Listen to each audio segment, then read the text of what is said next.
आ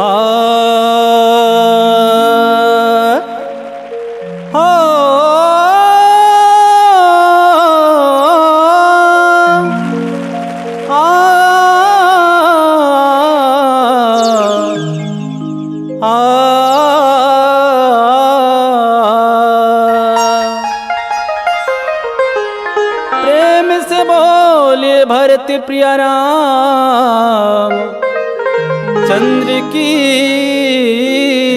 जय। सदा भवानी दाहिनी रहे सन्मुख रहे गणेश। पांच देव मिल रक्षा करे ब्रह्मा विष्णु महेश। लखन प्रिया नाम चंद्र की जय।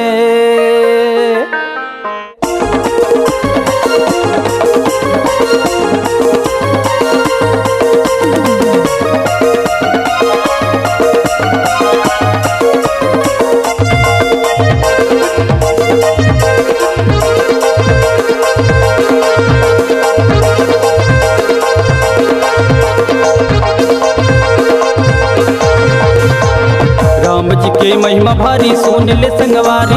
लिखे हवे तुलसीदास लोहे गलाबारी। राम जी के महिमा भारी सुन ले संगवारी। लिखे हवे तुलसीदास लोहे गलाबारी। भौल दर जाबो वो सुने बरे आबे राम कथा। उल्लाहे दरवाजा मैं भजन सुनाऊं। सुने बरे आबे राम कथा। उल्लाहे दरवाजा मैं भजन सुनाऊं।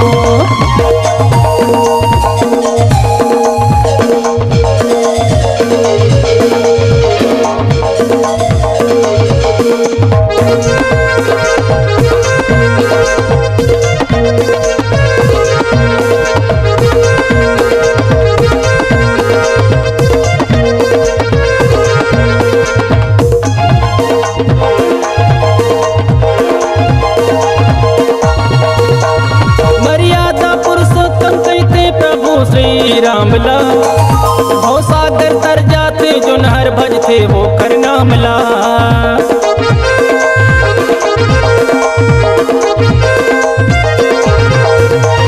मर्यादा पुरुषोत्तम कहते प्रभु श्री रामला। भव सागर तर जाते जो नहर भजते वो कर नामला।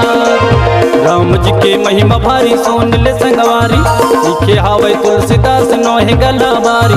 राम जी के महिमा भारी सोन ले संगवारी।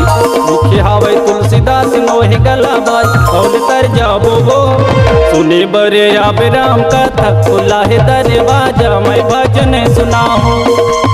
सुने बरे आबे राम कथा। उल्लाहे दरवाजा मैं भजन सुनाऊं।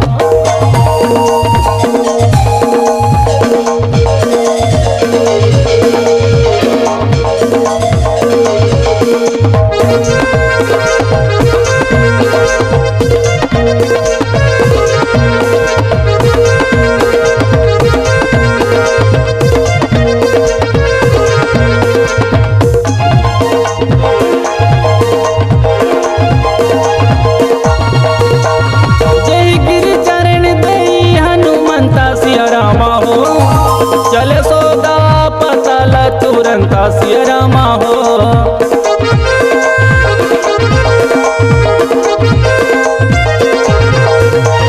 कहते गा मर जाबो मिट जाबो ये संसार माँ। सोचे हम जिंदगी हा तर जाती भक्ति सहारा माँ। राम जी के महिमा भारी सुन ले संगवारी। लिखे हावे तुलसीदास नोहे गलाबारी। राम जी के महिमा भारी सुन ले संगवारी। लिखे हावे तुलसीदास नोहे गलाबारी। कौल तर जाबो वो सुने बरे आबे राम कथा। उल्लाहे दरवाजा मैं भजन सुनाऊं।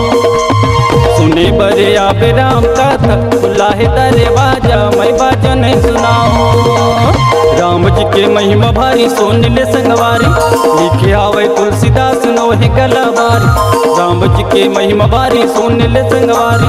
लिखे आवे तुलसीदास नोहे गलाबारी। कौल तर जाबो वो सुने बरे आवे राम कथा बुलाए दरवाजा मैं भजन सुनाऊं।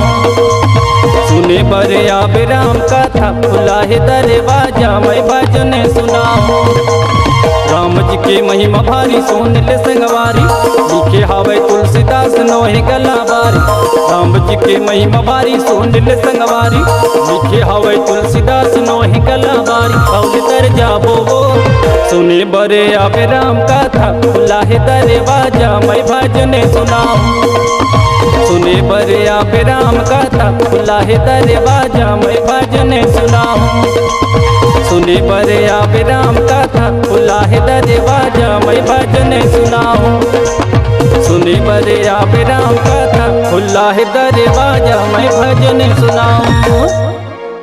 अगर आप अपनी आवाज को एक नया आयाम देना चाहते हैं तो चले आइए मल्टी ट्रैक डिजिटल रिकॉर्डिंग के लिए संपर्क करें HK म्यूजिक कंपनी, कोटा डबरी, चांपा, छत्तीसगढ़। मोबाइल नंबर है 9329238487 और 8085380339।